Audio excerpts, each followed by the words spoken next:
इस आदमी के पास ऐसी पावर है कि ये अपने सपनों से कुछ भी ला सकता है, पर जब भी वो सपने में जाता है तो उसे एक राक्षस मार देता है। इस कहानी की शुरुआत सेंग्यू नाम के एक लड़के से होती है जो बहुत ही गरीब स्क्रिप्ट राइटर है। वो अपनी लाइफ को जीने में बहुत ज्यादा स्ट्रगल कर रहा था, पर उसकी बड़ी प्रॉब्लम ये नहीं थी। उसकी प्रॉब्लम ये थी कि वो जब भी सोने की कोशिश करता था तो उसे सपने में हर बार एक राक्षस बहुत बुरी मौत मारता था, जिस वजह से सेंग्यू 6 महीने से ठीक से सो नहीं पाया है। अब सेंग्यू जब सोया था तो वो सपने में मेट्रो में ट्रेवल कर रहा था और फिर उसके सपने में वही राक्षस आता है और वो सेंग्यू के बाल पकड़कर उसे मारने लग जाता है। फिर मेट्रो में छेद करके उसके सिर को पटरी में घसीटते हुए मार देता है और तभी सेंग्यू की डर के मारे आंख खुल जाती है, जिसके बाद वो स्क्रिप्ट लिखने का डिसाइड करता है। पर तभी उसका मकान मालिक उसके दरवाजे को खटखटाने लग जाता है क्योंकि उसने अभी तक किराया नहीं दिया था। तो सेंग्यू उससे बचने के लिए अपने कमरे की खिड़की से भाग जाता है और फिर वो एक फूड स्टॉल पर जाता है जहाँ वो एक एगलेस पैनकेक मांगता है क्योंकि उसके पास इतने पैसे नहीं होते कि वो सही तरीके से पेट भर के खाना खा सके। पर वो फूड स्टॉल वाला आदमी उस पर दया करके उसे अंडे वाला पैनकेक दे देता है। अब सेंग्यू अपने सामने के कैफे में एक लड़की हुआर को देखता है जो कि उस कैफे में काम किया करती थी और सेंग्यू उससे वन साइडेड लव करता था।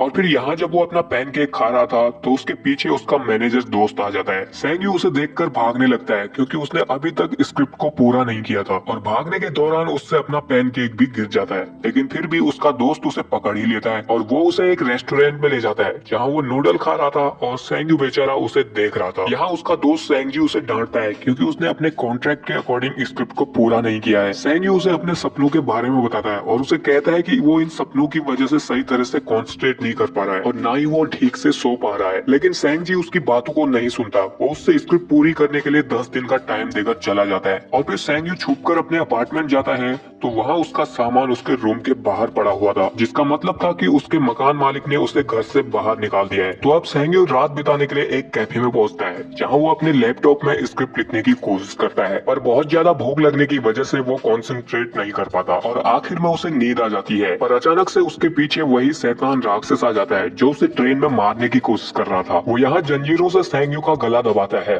और उसका सर टेबल में जोर जोर से पटकने लगता है। पर तभी सेंग्यू की आंख खुल जाती है और पता चलता है कि ये तो उसका सपना था, लेकिन अब यहाँ उसका लैपटॉप चोरी हो चुका था, जिससे सेंग्यू बहुत दुखी होता है और अब सेंग्यू की लाइफ इन सपनों की वजह से बहुत ज्यादा परेशानी में चल रही थी, जिस वजह से उसे हकीकत और सपने के बीच में कोई अंतर पता नहीं चलता कि क्या सपना है और क्या हकीकत। तो अब सेंग्यू इस सब से छुटकारा पाने के लिए सुसाइड करने का डिसाइड करता है और एक बिल्डिंग में चढ़कर अपने दोस्त को मैसेज करता है कि वो उसकी स्क्रिप्ट को पूरा नहीं कर पाएगा क्योंकि वो सुसाइड कर रहा है। पर जब सेंग्यू यहाँ से कूदने वाला होता है तो उसे वही फूड स्टॉल वाला आदमी रोक लेता है जो कि उसे पैनकेक खिलाया करता था। वो उसके साथ बैठता है और उसे पैनकेक खाने को देता है और फिर उसे कहता है कि अब से जब भी तुम बुरा सपना देखोगे तो तुम आई एम ड्रीमिंग बोलना, जिससे तुम अपने सपने से बाहर आ जाओगे। जिसके बाद सेंग्यू मरना कैंसिल करता है और अपना फोन बेचकर अपने लिए खाना खरीदता है और एक स्टोर के बाहर बैठकर खाने लगता है। तभी उसके पास उसकी क्रश हुआर आती है जिसे देखकर वो चौंक जाता है, पर अचानक से वो राक्षस में बदल जाती है, जिसका मतलब था कि ये सेंग्यू का सपना था। राक्षस सेंग्यू को पकड़ता है और उसके सीने पर अपनी तलवार घुसाकर उसे स्टोर के अंदर फेंक देता है। तो सेंग्यू को उस फूड स्टॉल वाले आदमी की कही हुई बात याद आती है, तो वो आई एम ड्रीमिंग बोलता है, जिससे वो अपने सपने से बाहर आ जाता है और वो देखता है कि उसके हाथों में उस राक्षस की तलवार भी आ गई है, जिसे देखकर वो हैरान हो जाता है क्योंकि ये तलवार उसके सपने से आ चुकी थी और बहुत यूनिक भी थी। तो सेंग्यू उसे बेचने के लिए एक एंटीक शॉप में पहुंचता है जहां सभी दुकानदार उस तलवार को खरीदना चाहते थे, जिससे सेंग्यू को रियलाइज होता है कि ये तलवार कितनी खास है। इसलिए वो एक खास एंटीक शॉप में जाता है और उसे उस तलवार के 20,000 रुपए मिल जाते हैं, जिससे वो बहुत खुश होता है। वो पेट भर के एक अच्छे से रेस्टोरेंट में खाना खाता है, अपने लिए लैपटॉप खरीदता है और एक वीआईपी होटल में रहने लग जाता है और फिर वो सेविंग करके चिकना भी बन जाता है। जिसके बाद वो रात में नींद की गोलियां लेता है ताकि वो अपने सपने से और चीजों को ला सके। अब क्योंकि वो होटल में रुका था तो उसे सपना भी इसी होटल का आता है, तो वो अपने कमरे से बाहर निकलकर कॉरिडोर में घूमने लग जाता है और एक फ्लावर पॉट को उठाकर आई एम ड्रीमिंग कहता है, पर कुछ नहीं होता। सेंग्यू पता करने के लिए आगे बढ़ता है तो तभी अचानक दीवार तोड़ते हुए वही राक्षस उसे मारने के लिए आ जाता है और इस बार वो सेंग्यू पर सोने की कुल्हाड़ी से हमला करता है, जिससे सेंग्यू को काफी चोट लग जाती है। पर आखिर में सेंग्यू उस कुल्हाड़ी को पकड़कर आई एम ड्रीमिंग बोलने में कामयाब हो जाता है और उस कुल्हाड़ी को रियल वर्ल्ड में ले आता है। अब उसके सारे घाव भी ठीक हो चुके थे, जिसके बाद वो तुरंत उसी दुकानदार के पास जाता है और उस कुल्हाड़ी को बेच देता है और उन पैसों को खर्च करने लग जाता है। सेंग्यू अब अपनी इस लाइफ से बहुत खुश होता है। जाता है क्योंकि वो अब अपने सपने से किसी भी चीज को ला सकता था। इसलिए वो डिसाइड करता है कि वो अपने सपनों से ऐसे ही सामान को लाता रहेगा। अब आज रात को वो एक प्लान बनाता है जिसमें वो सोने से पहले एक किताब में म्यूजियम की फोटोज देखता है जिसमें कि बहुत सारी एंटीक चीजें रखी थी ताकि वो म्यूजियम उसके सपने में आ सके और वो यहाँ से चीजों को ला सके। और उसके सोने के बाद उसका ये प्लान काम भी कर जाता है। वो सपने में उसी म्यूजियम में पहुंच जाता है जैसे कि उसने किताब में देखा था। सैंग्यू उस म्यूजियम की सारी एंटीक चीजों को देखता है और सबसे महंगी चीज को रखकर राक्षस का आने का वेट करता है। और इस बार वो राक्षस सैंग्यू को मारने के लिए एक मशीन गन लाया था जो कि सैंग्यू ने सोचा तक नहीं था। राक्षस उस पर गोलियां चलाने लगता है और सैंग्यू उससे बचने की कोशिश कर रहा था, लेकिन आखिर में राक्षस उसे मार ही डालता है जिससे सैंग्यू की नींद खुल जाती है और वो अपने आप को होटल रूम में पाता है। लेकिन सैंग्यू खाली हाथ नहीं आना चाहता था, इसलिए वो जल्दी से नींद की गोलियां लेता है और वापस उसी सपने में चला जाता है। और इस बार वो एक लंबी छलांग मारकर उन दोनों एंटीक चीजों को पकड़ता है और आई एम ड्रीमिंग बोलकर उन्हें सपने से बाहर ले आता है, जिससे वो अब बहुत खुश होता है और उन्हें बेचने के लिए एक प्रोफेशनल डीलर के पास जाता है और उसे उन एंटीक चीजों के बदले में $2 मिलियन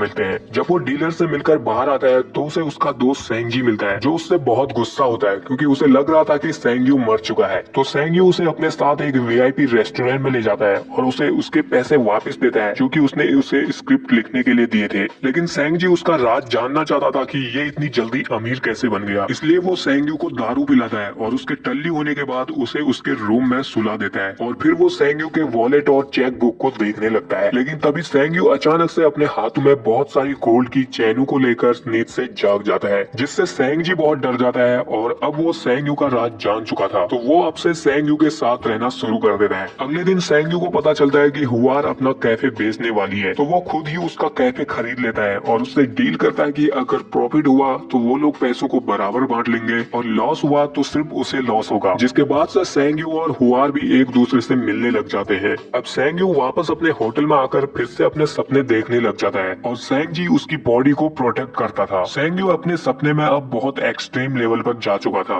और अब उसका अपने सपनों में खुद का कंट्रोल था, इतना कि वो अब राक्षस को भी पेल देता था। वो अपने सपनों में मनमानी करता है और वहाँ से बहुत सारी महंगी और एंटीक चीजें लाते रहता है। वो अपने सपने से एक लाल कलर की लग्जरी गाड़ी भी ले आता है और फिर एक दिन जब वो अपने कैफे में बैठा था तो उसे वही फूड स्टॉल वाला आदमी दिखाई देता है। तो सैंग्यू उस फूड स्टॉल वाले आदमी के पास एक पैसों का बैग रख देता है क्योंकि वो उसे बहुत बार फ्री में खाना खिलाया करता था। अब सैंग्यू ऐसे ही अपने सपनों से चीजों को लाते रहता है, पर कुछ टाइम बीतने पर वो एक अजीब चीज नोटिस करता है कि आजकल राक्षस उसे मारने की कोशिश नहीं कर रहा है, बल्कि वो दुखी होकर एक जगह पर बैठा रहता है। सैंग्यू उसके पास जाता है तो उसे उसके कमर पर एक बहुत बड़ी सोने की बेल्ट लगी हुई दिखती है और जब सैंग्यू उसे निकालने की कोशिश करता है तो उसकी उंगलियां मिटने लगती हैं और जलने लगती हैं। लेकिन फिर भी सैंग्यू उस बेल्ट को निकालने की कोशिश करता है और उसे उखाड़कर अपने साथ ले जाता है। पर सैंग्यू जब राक्षस की बेल्ट को उखाड़ रहा था तो वो राक्षस सैंग्यू के चेस्ट पर अपनी उंगली से कुछ निशान बना देता है, लेकिन सैंग्यू उस पर ध्यान नहीं देता। और फिर जब वो अपने घर पर होता है तो अचानक से एक तलवार उसकी चेस्ट पर आकर लगती है, सेम उसी जगह पर जहाँ पर राक्षस ने उसके निशान बनाए थे। और फिर अगले दिन सैंग्यू खजाना लूटने का प्लान नहीं बनाता, वो अकेला सो जाता है। तो वो अपने सपने में एक बहुत बड़ी बिल्डिंग पर पहुंचता है जिसके रूफटॉप पर उसका एक आदमी इंतजार कर रहा था। सैंग्यू जब उसके पास जाकर देखता है तो ये आदमी और कोई नहीं बल्कि खुद सैंग्यू था, जिससे सैंग्यू घबरा जाता है और वो अपने सपने से बाहर आ जाता है। और अब उसके चेहरे और कंधे पर वही निशान थे जो कि राक्षस ने उसे पहले दिए थे। तो सैंग्यू इस बारे में बात करने के लिए उसी फूड स्टॉल वाले आदमी से मिलने के लिए जाता है, पर रास्ते में उसे कुछ गैंगस्टर किडनैप करके अपने साथ ले जाते हैं और यहाँ उन गैंगस्टर का लीडर सैंग्यू से $10 मिलियन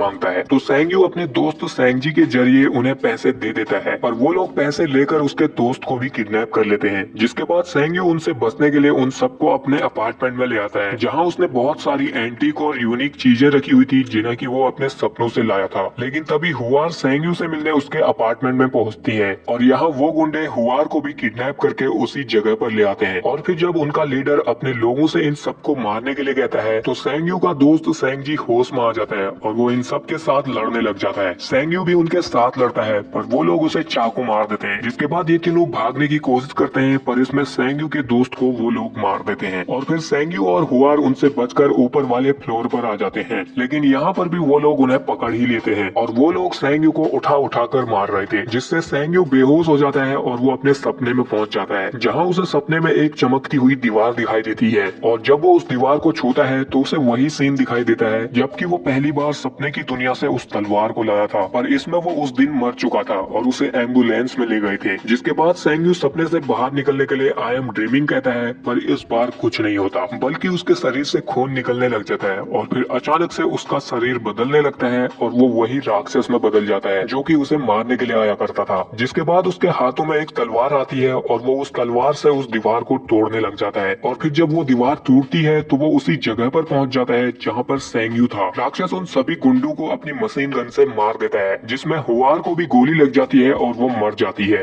और फिर आखिर में वो राक्षस सेंग्यू को भी मार देता है और फिर तभी सभी एंटीक चीजें उसके अपार्टमेंट और अमीर लोगों के कलेक्शन से गायब होने लग जाती हैं, जिन्हें कि सेंग्यू अपने सपनों से लाया था। और जब सेंग्यू जागता है तो वो उसी स्टोर पर होता है जहाँ पर हुआर काम किया करती थी, जिससे उसे समझ आता है कि ये सब जो भी उसने अभी तक देखा वो एक बहुत लंबा सपना था। तभी हुआर उसके पास आती है और वो उस पर दया करके उसे खाना खिलाती है और फिर वो उसे कहते हैं कि उसने उसकी लिखी हुई स्टोरी एक मैगजीन में पढ़ी थी जो कि उसे बहुत अच्छी लगी और वो स्टोरी बहुत अच्छी प्राइस में भी बिक सकती है। और तब तक के लिए हुआर उसे अपने कैफे में काम करने के लिए एक जॉब दे देती है। जिसके बाद सेंग्यू की लाइफ धीरे धीरे स्टेबल हो जाती है और वो अपनी स्क्रिप्ट को भी पूरा कर लेता है, जिसे बेचकर उसे काफी अच्छे पैसे भी मिल जाते हैं। और फिर वो एक दिन उसी फूड स्टॉल वाले आदमी के पास जाता है तो उसे वो आदमी उसका वो पैसों का बैग वापस कर देता है। अब सेंग्यू ये सब समझ नहीं पा रहा था कि ये रियलिटी है या सपना। तो वो फूड स्टॉल वाला आदमी उसे अपने पेट पर एक घाव दिखाता है और उसे कहता है कि उसके पास भी वही शक्तियां हैं और उसने भी उसी की जैसी गलतियां की थी, लेकिन फिर वो समझ गया कि नॉर्मल जीवन जीना ही सही है। और फिर आखिर में दिखाया जाता है कि सेंग्यू जब हुआर से बात कर रहा था तो उसे वही राक्षस देख रहा था जिसने कि सभी गैंगस्टर्स को मार दिया था। और यहीं पर ये कहानी